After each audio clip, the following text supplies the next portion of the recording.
Hello friends, আজ share করব Afghani chicken মালাই কোফতা।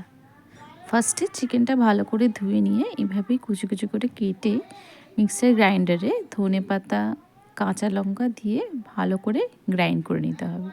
তারপর এই সব ইনগ্রিডিয়েন্টসগুলো অ্যাড করতে হবে: ধনে, জিরে, গোলমরিচ, চিলি ফ্লেক্স, অরিগ্যানো, ছাতু, বেসন এবং নুন। এবার এটা বানানো হচ্ছে একটা বাইন্ডিং তৈরি করার জন্য চিকেনের। তো যার জন্য ফ্রেশ ক্রিমটা দেওয়া হলো এবং টক দইটা দেওয়া হচ্ছে। তো এটা ভালো করে মিক্স করে নিতে হবে। এই বাইন্ডিংটা দিলে বেসিক্যালি ফ্রেশ ক্রিম বা টক দই এটাতে দিলে ওটা ছেড়ে ছেড়ে যাবে না চিকেনটা যখন আমরা রোল অন করবো। তো এরপরে ভালো করে মিক্সড করে দিলাম একসাথে ওই পেস্টের সাথে। লেবু দিলাম একটু, তারপরে তো দিলাম গরম মশলা।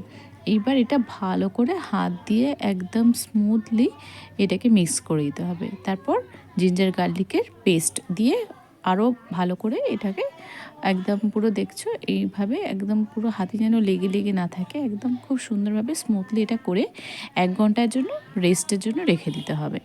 ওকে, দেন হয়ে গেছে। তারপর হাতে একটু ভালো করে রিফাইন অয়েল একদম মেখে নিয়ে এগুলোকে একদম চেপে চেপে ভালো করে এইভাবে রোল করে নিতে হবে। যেহেতু কোফতা বানাবো তো এরকম শেপটা মানে রাউন্ড শেপেই রেখেছি।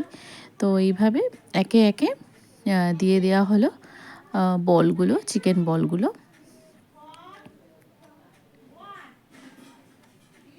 একদম লো ফ্লেমে একদম শ্যালো ফ্রাই টাইপের করে নেওয়া হলো। তো এইভাবে দেখছো মানে বাইন্ডিংগুলো এত সুন্দর হয়েছে যে এগুলো ভেঙে ভেঙে যায়নি। তো এরপর আমরা আরেকটা পেস্ট রেডি করব। এটা হচ্ছে পেঁয়াজ এবং কাজু বাদাম দিয়ে। তো এটা যেহেতু মালাই, আফগানি মালাই কোফতা এটা রান্না করছি, তো সেই কারণে হোয়াইটিশ ব্যাপারটা রাখার জন্য বেশিক্ষণ আমরা এটাকে ফ্রাই করব না, ঠিক আছে? একটু হোয়াইটিশ টাইপেই থাকবে।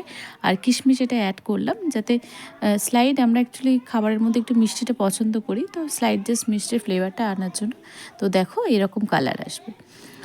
এরপর গ্রেভি রেডি করার জন্য কড়াইতে রিফাইন অয়েল এবং বাটার দিলাম। এরপর এলাচ, দারচিনি, তেজপাতা একে একে দিলাম। দেন জিঞ্জার গার্লিক পেস্ট মানে আদা রসুনের পেস্ট দিলাম, দিয়ে ভালো করে এটা নেড়ে চেড়ে নিচ্ছি। এরপর যে পেস্টটা রেডি করলাম পেঁয়াজের, কিশমিশ, কাজু, তো ওর মধ্যে এটা দিয়ে দিলাম। এরপর নুন, জিরে, একে একে বেসিক যে মশলাগুলো হয় যেমন ধনে, ঠিক আছে, এগুলো সব অ্যাড করতে থাকলাম। গোলমরিচ দিয়ে মানে ভালো করে এটাকে আমরা মিক্স করতে লাগলাম। আর এরপরে ওই যে পেস্টটা করেছিলাম ওটা জাস্ট জলটা ধুয়ে দিয়ে দিলাম। তো এইভাবে নাড়তে থাকলাম। এরপর গরম মশলা অ্যাড করলাম, করে এবারে চিকেনের যে বলগুলো ছিল কোফতা অ্যাকচুয়ালি, তো সেগুলো দিয়ে দিলাম। দিয়ে এবারে এটাকে একটু নাড়াচাড়া করতে থাকলাম, জাস্ট মানে অল্প, বেশি না, মানে নাহলে ভেঙে যাবে। তো তারপর জল অ্যাড করে দিলাম, যেহেতু শ্যালো ফ্রাই ছিল এগুলো সেদ্ধ হওয়ারও দরকার আছে ভেতরে খুব ভালোভাবে ডিপলি। তো এইভাবে দিয়ে পুরোটা ভালো করে মিক্স করে দিয়ে ফ্লেমটা একদম লো করে দিলাম। Then at last fresh cream এবং কাসুরি মেথি দিয়ে রান্নাটা শেষ করলাম এবং মাস্ট সে কি দারুণ হয়েছিল খেতে। সো তোমরাও ট্রাই করো, জানিও কেমন লাগে। So thanks for watching, thank you, bye by.